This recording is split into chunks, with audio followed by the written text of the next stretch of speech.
ծաղկազարդ, բացառիկ մի տոն, որ մեր ազգի, հայ ազգի համար նշանավորված է գեղեցիկ, ծիսական և ազգային սովորույթներով և իրադարձություններով։ Ծաղկազարդի առավոտյան օրհնվում են ճյուղերը և այդ օրն է, որ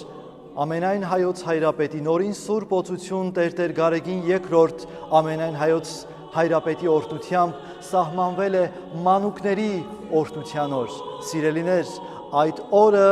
մենք ամենքս մեր մանուկների, մեր տան փոքրիկների հետ մասնակցում ենք պատարագի արարողության, որի ավարտին նաև պետք է տեղի ունենա ճյուղերի օրհնություն և մանուկների օրհնության արարողություն։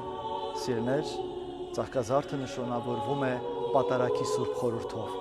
Ավագ շաբաթվա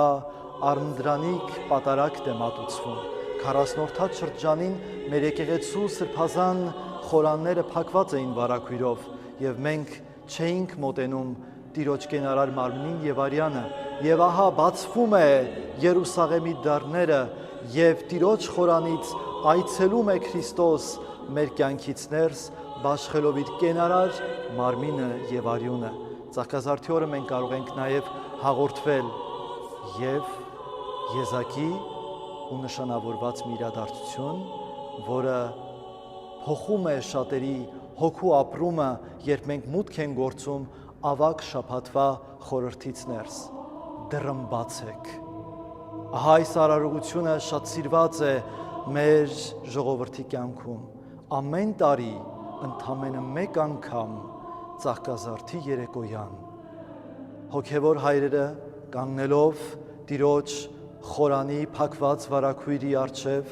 ընթերցում են այն տեքստը, որտեղ աղաղակում են արտասուքով և խնդրում, որպեսզի Տերը իր գթությամբ բացի ողորմության դռները, և այդ նշանավորված իրադարձության ավարտին դանդաղորեն բացվում է վարագույրը և ավագ շաբաթվա մուտքն է մեզ ամենքիս հրավիրում անցնելու Տիրոջ հետ Երուսաղեմի յուրաքանչյուր օրը, ավագ օրերը իր հետ միասին մինչև Գողգոթա և հրաշափառ հարության թափուր գերեզման։